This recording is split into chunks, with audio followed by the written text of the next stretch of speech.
এখন বছরের শেষ সময়, ছুটির সময়, ক্রিসমাসের ছুটি, নতুন বছরের ছুটি ইত্যাদি কারণে তোমাদের অনেকেরই স্কুল বন্ধ। তাই মসজিদ এখন সাধারণ সময়ের চেয়ে বেশি লোকারণ্য। আর আমাকে একটা অনুরোধ করা হয়েছে, আজকে প্রচুর শিশুরা এখানে উপস্থিত। আপনি কি এমন একটা খুতবা দিতে পারবেন যেন আমরা তাদেরকে নামাজ পড়তে বলতে পারি? কারণ বাচ্চাগুলো এখন বেশিরভাগ সময় বাসায় কাটাচ্ছে, আর তারা তাদের পিতামাতার কথা শোনে না, নামাজ পড়তে বললেও পড়ে না। আপনি কি কোনোভাবে তাদেরকে নামাজ পড়ার জন্য অনুপ্রাণিত করতে পারবেন? আমি এই খুতবার নাম দিয়েছি বাচ্চাগুলোর সাথে আমাকে কথা বলতে দিন। আর এখানে উপস্থিত বাচ্চাদের আমি যা করতে বলবো, তোমাদের যাদের নামাজ পড়তে কষ্ট হয়, পড়তে ইচ্ছা করে না, আর তোমাদের আম্মুরা বকাঝকা করে এবং বলে ওঠো নামাজ পড়ো, তোমরা এখন ছুটিতে আছো, এখন তো কোনো অজুহাত নেই, যাও মসজিদে যাও, তোমরা তখন অনিচ্ছা সত্ত্বেও উঠো আর মনে মনে বলো আম্মা আপনি একটু থামতে পারবেন, খুবই বিরক্তিকর। এমনকি যখন নামাজে দাঁড়াও আল্লাহু আকবার বলে চোখ এদিক ওদিক ঘোরাতে থাকো, তোমরা এটাই করো। এখন পিতামাতাদের উদ্দেশ্যে কিছু কথা বলছি। যদি আপনার বাচ্চাদের জোর করে নামাজ পড়ান, চাপ প্রয়োগ করে নামাজ পড়ান, বকাঝকা করে নামাজ পড়ান, তখন তারা হয়তো কোনো মতে নামাজ পড়ে, আর তাদের বয়স 13, 14, 15। তাদের নামাজ পড়া দেখে আপনার হয়তো ভালো লাগে, কিন্তু তারা তো নামাজ উপভোগ করে না। আর এই ধর্ম আসলে বাহ্যিক ধার্মিকতা নিয়ে নয়, এই ধর্মের মূল নির্যাস হলো অন্তরের ধার্মিকতা। তাই দৃষ্টিনন্দন কোনো একটি কাজ আমার চোখের সামনে হচ্ছে বলেই যে আমরা আমাদের বাচ্চাদেরকে দিয়ে ভালো কিছু অর্জন করে ফেলেছি তা কিন্তু নয়। এক দৃষ্টিতে এটা ভালো, কিন্তু এটা তো কৃত্রিম, এটা বাহ্যিক, যেন সুন্দর একটা গাছ কিন্তু ভিতরটা ফাঁকা। আর আল্লাহ এই ধর্মের মূলকে এভাবে বর্ণনা করেছেন, আসলুহা সাবিত ওয়া ফারউহা ফিস সামা, যার মূল সুদৃঢ়ভাবে স্থাপিত আর শাখা প্রশাখা আকাশ পানে বিস্তৃত। যখন কোনো মানুষ নামাজ নিয়ে অলসতা করে, আমি 3-4 বছরের বাচ্চা সম্পর্কে কথা বলছি না, এবং আমি 6 বছরের কাউকে নিয়েও কথা বলছি না। আমি এমন বাচ্চাদের নিয়ে কথা বলছি যারা এখন বুদ্ধিসম্পন্ন, বাবা পুত্র বা কন্যা মিলে একই লেভেলের ভিডিও গেম খেলতে পারে, তারা একই ধরনের টিভি শো দেখতে পারে, তারা এমন একটি লেভেলে পৌঁছে গেছে যে তারা এখন উচ্চ স্তরের বিষয়গুলো হৃদয়ঙ্গম করতে পারে। আপনার যেসব বিষয়ে আগ্রহ আছে তার কিছু কিছুতে তাদেরও আগ্রহ আছে। টিভিতে আপনি যদি কোনো খেলা দেখেন, তারাও আপনার সাথে দেখে। কিছু কিছু বিষয়ে তারা বুদ্ধিগত দিক থেকে আপনার সমপর্যায়ের। অবশ্যই তারা শিশু, তাদের ব্রেইন এখনো পুরোপুরি পূর্ণতা পায়নি, এখনো কম ক্ষমতা সম্পন্ন, কিন্তু কিছু পর্যায়ে তারা ইতিমধ্যে বুদ্ধিমান সত্তা হয়ে গেছে এবং এখন তারা নিজস্ব সিদ্ধান্ত নেওয়ার ক্ষমতা প্রদর্শন করছে। তারা নিজের জন্য চিন্তা করতে পারে এবং বুদ্ধিমান প্রশ্ন করতে পারে। অতএব নবীন কিশোর কিশোরীরা, তোমরা যারা শ্রোতাদের মধ্যে বসে আছো, তোমাদের শিশু হিসেবে সম্বোধন করছি না, আমি তোমাদের কিশোর কিশোরী হিসেবে সম্বোধন করছি। মনে করো তোমাদের বাবা তোমাদের সাথে কথা বলছে, বা তোমাদের মা তোমাদের সাথে এই খুতবায় কথা বলছে। আমি ধরে নিচ্ছি যে আমি আমার নিজের সন্তানদের সাথে কথা বলছি এই খুতবায়। আমি মিম্বারে না, আমি বাসায় বসে আমার বাচ্চার সাথে কথা বলছি। তখন আমি কিভাবে তাদেরকে নামাজ পড়তে বলবো? প্রথম যে বিষয়টা বলে আমি কথা শুরু করতে যাচ্ছি তা হলো, প্রিয় সন্তান, এমন একটি সময় ছিল যখন আমি তোমার কথা জানতাম না, তোমার সাথে আমার কোনো সম্পর্ক ছিল না, তোমার কোনো অস্তিত্ব ছিল না, আমি তোমার ব্যাপারে কোনো পরোয়া করতাম না, তোমার কথা কখনো চিন্তা করতাম না, তুমি আমার নিকট কিছুই ছিলে না। লাম ইয়াকুন শাইআম মাযকুরা। কোরআন বলছে মানুষের জীবনে এমন একটা সময় ছিল যখন কেউ তাকে স্মরণ করত না, একেবারেই না। আমি তোমাকে একটুও ভালোবাসিনি, কারণ তুমি আমার নিকট জিরো ছিলে, কিছুই না। কিন্তু হঠাৎ করে আমার জীবনে তোমার আগমন ঘটল। এমনকি যখন আমি জানতে পারলাম যে তোমার মা তোমার জন্ম দিবে, যখন সে তার পেটের মধ্যে তোমাকে বহন করে চলছিল, এমনকি তোমার মাও ভাবত কেমন হবে আমার সন্তানটা। কিন্তু আমার কোনো ধারণাই ছিল না, আমার কাছে কোনো তথ্য ছিল না।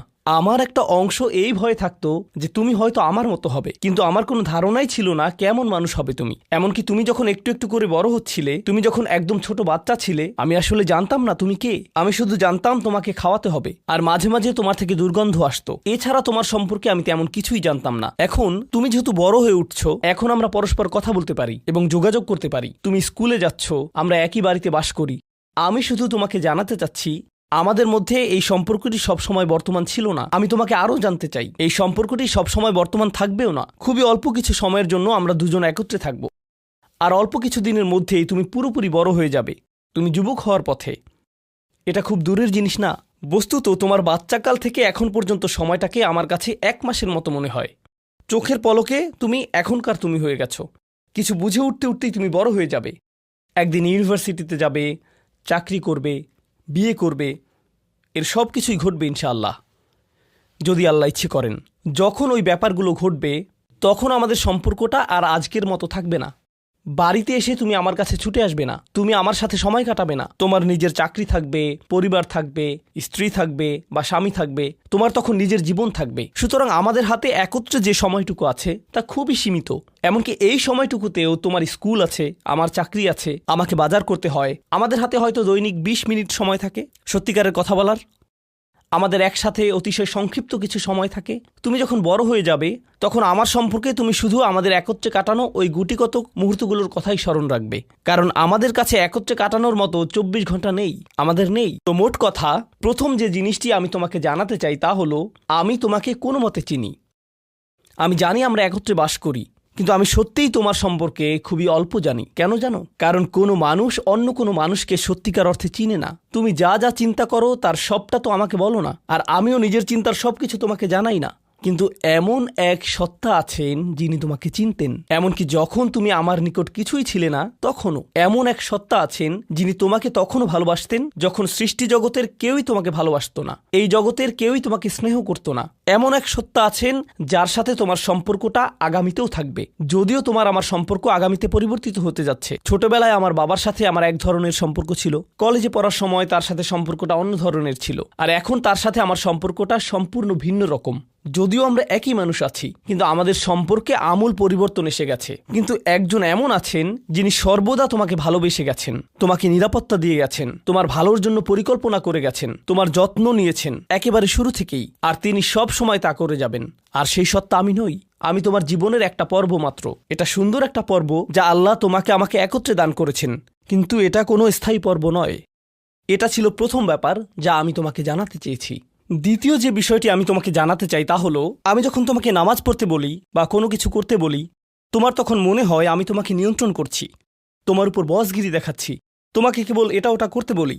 আমি চাই তুমি জেনে রাখো, আমার পক্ষে আসলে তোমাকে নিয়ন্ত্রণ করা সম্ভব নয়। আমি তোমাকে উপদেশ দিতে পারি, কঠোরতা দেখাতে পারি মাঝে মাঝে, এটা সত্য, কিন্তু অতি সত্বর তুমি এতটা বড় হয়ে যাবে যে তখন যত জোরেই আমি চিৎকার চেঁচামেচি করি না কেন, আমার কণ্ঠস্বর যত উঁচুই করি না কেন, যত হতাশাই ব্যক্ত করি না কেন, এতে কোনো লাভ হবে না। কারণ তোমার সিদ্ধান্তগুলো তুমিই নিবে। তুমি এরকম বলবে, আচ্ছা বাবা, আমি একটু পরে তোমাকে কল দিচ্ছি, আমাকে এখন যেতে হবে, আরেকটা কল এসেছে। তুমি তখন আমাকে অপেক্ষায় রাখবে আর নিজের কোনো প্রয়োজন সারবে। মূলত অধিকাংশ সময় তোমার পছন্দ অপছন্দের উপর আমার কোনো নিয়ন্ত্রণই থাকবে না। তুমি যখন স্কুলে থাকো এবং বন্ধুদের সাথে আড্ডা দাও, তাদের সাথে কথাবার্তা বলো, আমি ওইসব কথাবার্তার কোনো কিছুই নিয়ন্ত্রণ করি না। আর আমি যদি ইতিমধ্যেই তোমাকে আইপ্যাড বা ফোন বা এরকম কিছু দিয়ে থাকি, আর এগুলো দিয়ে তুমি তোমার বন্ধুদের সাথে যোগাযোগ করো, তুমি তখন কোন ধরনের যোগাযোগ করো তার উপর আমার কোনো নিয়ন্ত্রণই থাকে না। এমনকি যদি আমি ওইসব ডিভাইসে প্যারেন্টিং কন্ট্রোল অ্যাপস ইনস্টল করে দেই, তবুও আমি তোমার চিন্তা নিয়ন্ত্রণ করতে পারি না। আমি কিছুটা নিয়ন্ত্রণ পেতে পারি, কিন্তু সেটা খুবই সীমিত। তবে এমন একজন আছেন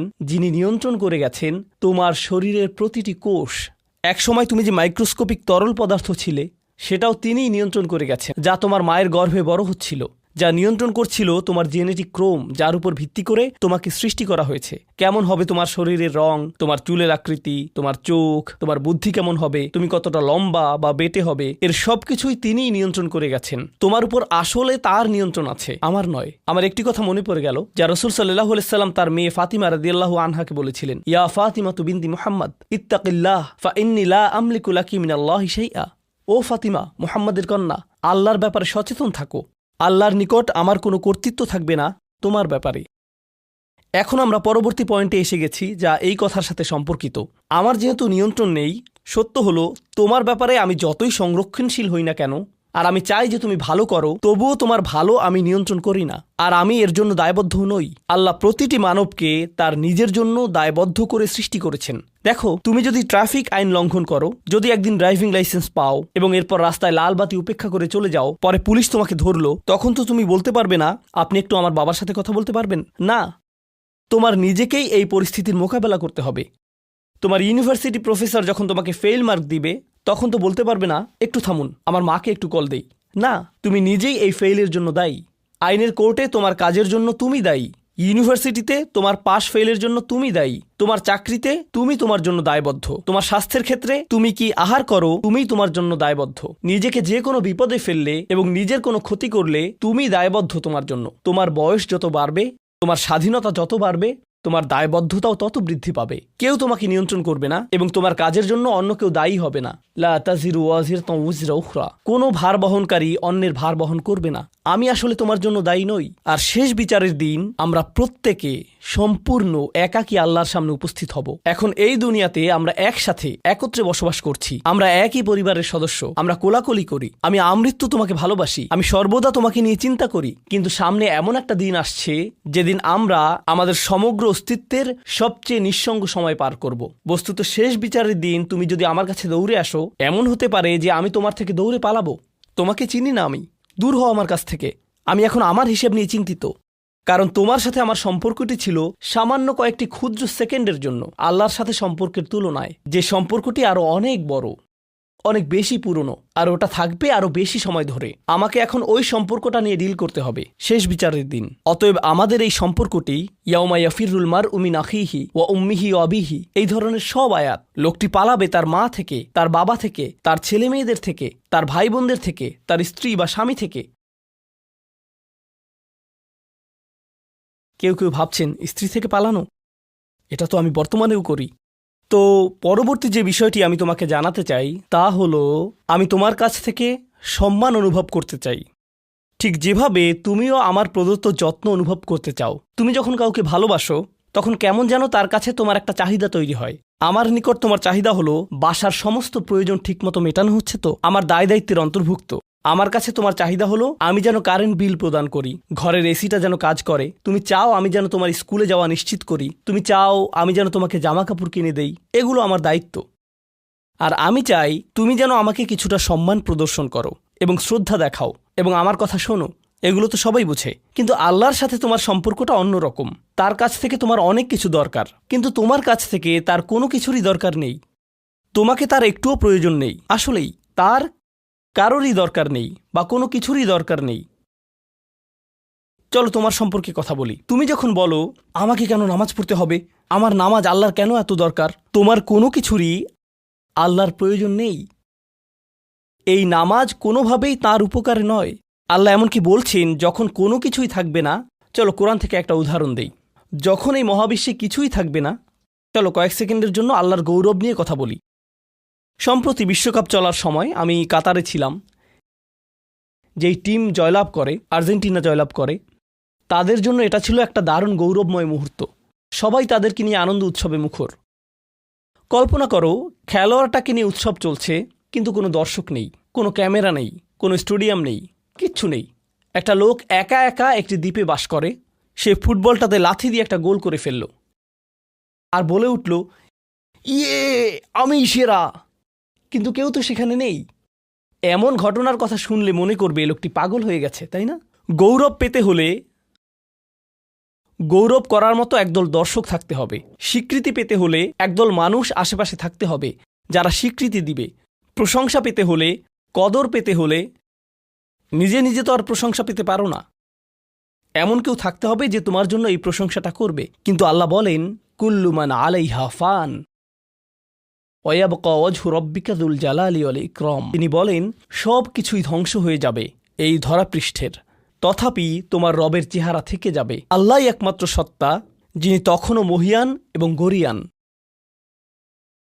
এমনকি যখন তার প্রশংসা এবং গৌরব বর্ণনা করার কেউ থাকবে না, অন্য যে কারো ক্ষেত্রে কাউকে না কাউকে এটা করে দিতে হয়। তাই আল্লাহর প্রয়োজন নেই আমার নামাজের, আমার হালাল মুরগি খাওয়া আল্লাহর প্রয়োজন নেই, আমার মন্দ বলা থেকে বিরত থাকাও আল্লাহর প্রয়োজন নেই। তাই নিজের মাথা থেকে এই চিন্তা দূর করে দাও যে নামাজ পড়ার মাধ্যমে তুমি কোনোভাবে অন্য কারো উপকার করছো। আল্লাহ এমনকি বলছেন, ইয়ামুন্নুনা আলাইকা আন আসলামু, তারা মনে করে তারা ইসলাম গ্রহণ করে তোমাকে ধন্য করেছে। লা তামুন্নু আলাইয়া ইসলামাকুম, আমাকে বলতে এসো না যে তোমার ইসলামের মাধ্যমে তুমি কোনোভাবে আমার উপকার করেছো। বালিল্লাহু ইয়ামুন্নু আলাইকুম, বরং আল্লাহই তোমাদের প্রতি অনুগ্রহ করেছেন। এখন পরবর্তী বিষয়, আচ্ছা কেউ একজন নামাজ পড়ে না কেন? আমি তোমার সম্পর্কে বলছি না, আমার প্রিয় ছেলে বা প্রিয় মেয়ে। শুধু প্রশ্নটি নিয়ে চিন্তা করো যে মানুষ কেন নামাজ পড়ে না। এর অনেকগুলো উত্তর থাকতে পারে, আর এই প্রশ্নের উত্তর আল্লাহর কাছেও আছে। উত্তরটা খুবই ভয়ঙ্কর। এই উত্তরটি আমি খুতবার শুরুতে পড়েছি। তিনি বলেন, ফালা সাদ্দাকা ওয়ালা সাল্লা ওয়ালাকিন কাযযাবা ওয়া তাওয়াল্লা। সে আসলে সত্য গ্রহণ করেনি এবং সে নামাজও পড়েনি। তিনি কাফের সম্পর্কে বলছিলেন। তিনি দুইটা জিনিস বলেছেন, এই লোকটি সত্য গ্রহণ করেনি এবং নামাজও পড়েনি। কথাটা ভাবনার উদ্রেক করে। যদি বলা হয় সে সত্য গ্রহণ করেনি, আমার আশা হলো তিনি বলবেন লা সদ্দাকা ওয়ালা আমানা, কিন্তু তিনি বলছেন লা সল্লা। এর মানে হলো আল্লাহর সত্য গ্রহণ করার ব্যাপারে তোমার অন্তরে কিছু একটা মিসিং আছে। না না না, বাচ্চাটা বলে আমি আল্লাহকে বিশ্বাস করি, আমি মুসলিম। হ্যাঁ, তুমি এখানে মুসলিম, তোমার মাথায়, কিন্তু এই সত্য তো শুধু তোমার মাথার জন্য না, এই সত্য তোমার অন্তরের জন্য। তুমি এখনও অনুভব করছো না যে ব্যাপারটা কেমন সিরিয়াস। তুমি এখনও উপলব্ধি করছো না যে এটা কি। মাঝে মাঝে কোনো বিষয় তুমি জানো হয়তো, কিন্তু এই নিয়ে চিন্তা করা থেকে পালিয়ে বেড়াও। এটা সত্য, তুমি জানো বিষয়টা কিন্তু চিন্তা করতে চাও না। আর তাই এটা যেহেতু মিসিং, ঠিক এই কারণে আমি সহজেই নামাজের কথা ভুলে যাই কখনো কখনো, এবং তুমিও ভুলে যাও কখনো কখনো। এমনটা ঘটে কারণ আমাদের অন্তর কিছুটা বিভ্রান্ত হয়ে পড়ে। দিনের এই সত্যতা, আল্লাহকে সেই সত্যটা, সেই অকাট্য সত্যটা আমাদের মস্তিষ্কের পেছনের কোনো একটা সেলফে গিয়ে পড়ে থাকে। আমরা অন্য কিছুতে ব্যস্ত হয়ে পড়ি এবং এই নিয়ে আর চিন্তা করি না। আল্লাহ এটাই বলেছেন। সুতরাং তোমার নামাজ পড়া আল্লাহর প্রয়োজন নেই। এমনকি তুমি যদি নামাজ পড়ো, আমি পড়তে বলছি এই কারণে, তখন কি করো? নামাজের জন্য কিভাবে নিয়ত করো? তখন আমি 4 রাকাত নামাজ পড়বো, দাঁড়ালাম, কারণ আমার আব্বা বারবার পড়তে বলছেন। আল্লাহু আকবার। নবী সাল্লাল্লাহু আলাইহি সাল্লাম আমাদের বলেছেন, নিয়ত সঠিক না হলে কাজের কোনো মূল্য থাকে না। ইন্নামাল আমালু বিন্নিয়াহ, ইন্নামাল আমালু বিন্নিয়াত। এমনকি যদি তুমি কাজটা করেও থাকো কিন্তু তোমার নিয়ত ছিল আমি শুধু তোমাকে বিরক্ত করি, এটাই তোমার নিয়ত, তখন এই নামাজ আমার যেমন কোনো উপকার করবে না, ঠিক তেমনি তোমারও কোনো উপকার করবে না। তোমার সত্যিকারের আন্তরিক নামাজ থেকে একমাত্র যে উপকৃত হবে সে হলো তুমি নিজে। এখন এটাই সেই প্রশ্নের উত্তর যে কেন একজন মানুষ নামাজ পড়ে না। আরও 2টা কথা তোমার সম্পর্কে বলতে চাই। তার মাঝে একটা হলো নামাজ পড়ার উদ্দেশ্য কি, কোন কারণে পড়ব। কারণ তুমি হয়তো ভাবছো নামাজ পড়ার উদ্দেশ্য হলো তুমি যেন জাহান্নামে না জ্বলো। নামাজ পড়ার উদ্দেশ্য হলো তুমি যদি নামাজ না পড়ো আল্লাহ তোমাকে ঘৃণা করবেন। নামাজ পড়ার উদ্দেশ্য হলো তুমি যদি নামাজ না পড়ো তুমি শাস্তি পাবে, অথবা তুমি আর মুসলিমই থাকবে না, ফেরেশতারা তোমাকে অভিশাপ দিবে। সমস্ত নেতিবাচক বিষয়। আল্লাহ ওই সমস্ত উদ্দেশ্যের কথা উল্লেখ করেননি। নেতিবাচক কিছু থেকে মুক্তি পাওয়া নামাজের মূল উদ্দেশ্য নয়। নামাজের মূল উদ্দেশ্য হলো ইতিবাচক কিছুর দিকে ছুটে চলা। এটাই নামাজের উদ্দেশ্য। এমন 2 ছাত্রের মধ্যে পার্থক্য যেন একজন লেখাপড়া করে যেন সে ফেল না করে, আর অন্যজন লেখাপড়া করে কারণ সে ওই সাবজেক্টটা পড়তে ভালোবাসে। একজন ছাত্র পড়ালেখা করছে পজিটিভ কিছুর জন্য, আর অন্যজন পড়ালেখা করছে কারণ সে এমন কিছু থেকে বাঁচতে চাচ্ছে যা নেগেটিভ। একজন কর্মচারী তার চাকরিটাকে দারুণ ভালোবাসে, আর অন্য একজন কর্মচারী শুধু চায় সে যেন চাকরিটা না হারায়।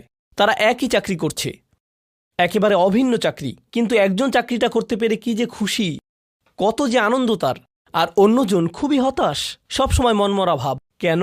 কারণ তাদের একজন এটা করছে ক্ষতিকর কিছু থেকে মুক্তি পাওয়ার জন্য, আর অপরজন এটা করছে উপকারী কিছুর দিকে ছুটে চলার জন্য। আল্লাহ কোরআনে যখন আমাকে নামাজ সম্পর্কে বলেছেন যে কেন আমাদের নামাজ পড়া দরকার, তিনি মূসা আলাইহিস সালামকে এই উত্তরটা বলে দিয়েছেন।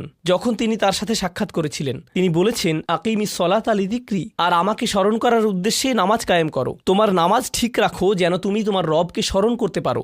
আমি তোমাকে ইতিমধ্যে বলেছি যে তোমার আমার সম্পর্কটা খুবই সীমিত, কিন্তু তোমার সাথে আল্লাহর সম্পর্কটা অনেক আগে থেকে শুরু হয়েছিল, আর তার সাথে তোমার এই সম্পর্কটা অনন্তকাল ধরে বলবৎ থাকবে।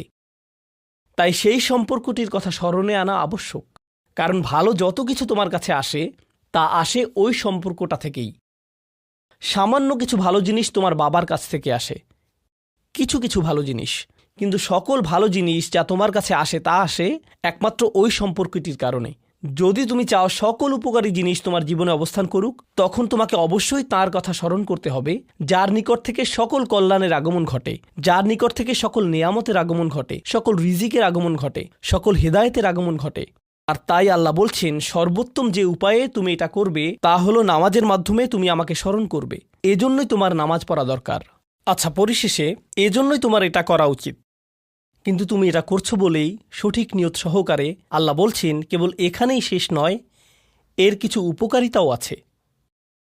কিছু ভালো জিনিস তোমার পথে আসবে যখন তুমি সত্যি সত্যি আল্লাহকে স্মরণ করবে। যখন তুমি আল্লাহকে স্মরণ করবে যেভাবে তিনি চান সেভাবে, আর যে উপায়ে তিনি চান তা হলো এই নামাজগুলোর মাধ্যমে।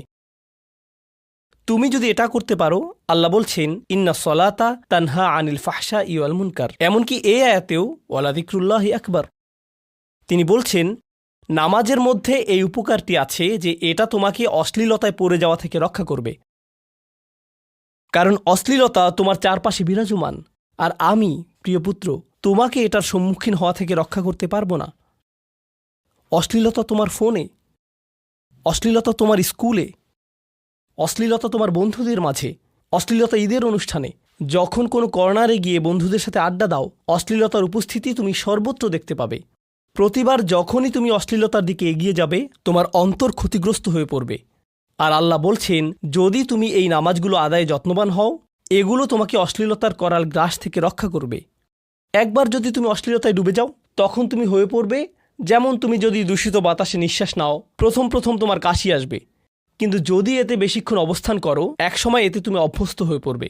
অশ্লীলতাও ঠিক এরকম, এতে আকণ্ঠ নিমজ্জিত থাকলে একসময় এটাকে আর বড় অপরাধ বলে মনে হবে না, নিজেকে এর থেকে রক্ষা করার কোনো গরজ অনুভব করবে না আর, কারণ তোমার প্রতিরোধ ব্যবস্থা দূষিত হয়ে গেছে। এরপর তুমি এমনকি আরও বিষাক্ত আচরণের জন্য প্রস্তুত হয়ে যাবে, এমনকি আরও জঘন্য বিষয় ওয়াল মুনকার, এমনকি আরও ঘৃণ্য কাজও তোমার দ্বারা সম্পন্ন হয়ে যেতে পারে। অধঃপতনের অতল গহ্বরে হারিয়ে যাওয়া থেকে এই নামাজগুলো তোমাকে রক্ষা করবে।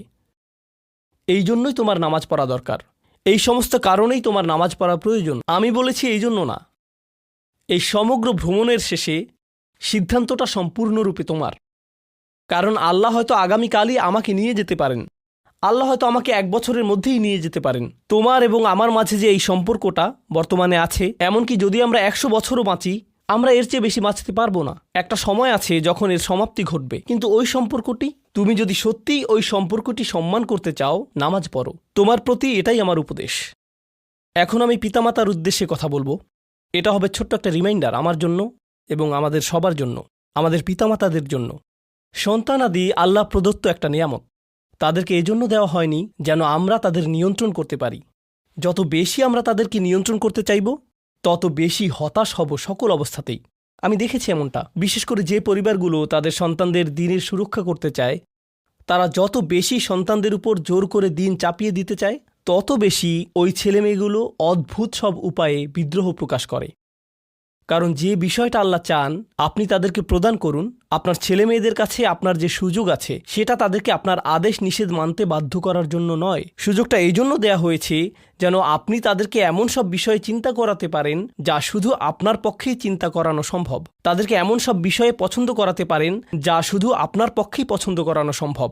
আপনার বাচ্চাটা বাস্কেটবল পছন্দ করে কারণ সে আপনাকে বাস্কেটবল খেলতে দেখেছে, সে প্লে স্টেশন পছন্দ করে কারণ সে তার বাবাকে প্লে স্টেশনে খেলতে দেখেছে। এভাবে আপনি বাচ্চাটার অন্তরে কোনো কিছুর জন্য ভালোবাসা তৈরি করে দিতে পারেন, কারণ আপনি যেরকম আপনার পক্ষে এটা করা সম্ভব। আর যখন বাচ্চাদেরকে বলতে থাকেন তোমার হোমওয়ার্ক করো, তোমার হোমওয়ার্ক করো, আপনার সন্তানের বয়স যখন 40 হবে সে তখন বলবে না আমি হোমওয়ার্ক ভালোবাসি, কিন্তু 40 বছর বয়সেও সে বলবে আমি বাস্কেটবল ভালোবাসি, আমার বাবা সবসময় বাস্কেটবল খেলতেন।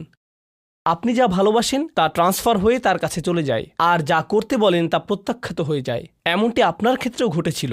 আপনার ছেলেমেয়েদের কথা ভুলে যান, আপনার নিজের বাস্তবতাও এটাই। আপনার বাবার কিছু কিছু জিনিস যে আপনি এখনও পছন্দ করেন তা ভালোবাসার মাধ্যমে আপনার নিকট ট্রান্সফার হয়েছিল, আর আপনার বাবার ওই ব্যাপারগুলো আপনি অপছন্দ করতেন যা তিনি জোর করে আপনাকে গেলাতে চেয়েছিলেন। এখানে উপবিষ্ট প্রত্যেকের বাস্তবতা এটাই, শুধু সেগুলোই গ্রহণ করেছি যেগুলো ভালোবাসার মাধ্যমে হস্তান্তরিত হয়েছিল। ঠিক এই ইশারাটাই আমাদের পিতামাতাদেরকে দেয়া হয়েছে সূরাতুল ইসরার এই আয়াতে, রব্বির হামহুমা কামা রব্বায়ানি সগীরা। রব্বায়ানি মানে যখন তারবিয়া ব্যবহার করা হয় একটি চারাগাছ বড় করার জন্য, আপনাকে চারাগাছটির যত্ন নিতে হবে, এর সযত্নে প্রতিপালন করতে হবে।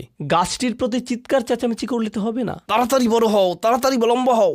আপনার একে সময় প্রদান করতে হবে। অনেক সময় পোকামাকড় এসে এর পাতাগুলো খেয়ে ফেলতে চাইবে, আপনাকে তখন পোকামাকড় সরিয়ে দিতে হবে। কখনো কখনো একটু কঠোর আচরণ করতে হবে, শুধু অতটুকুই যেন পোকামাকড়গুলো দূর হয়ে যায়। এরপর আবারও এতে পানি দিতে হবে। আমাদের বাচ্চাদের সাথে আমাদের উদাহরণটা ঠিক এমনই।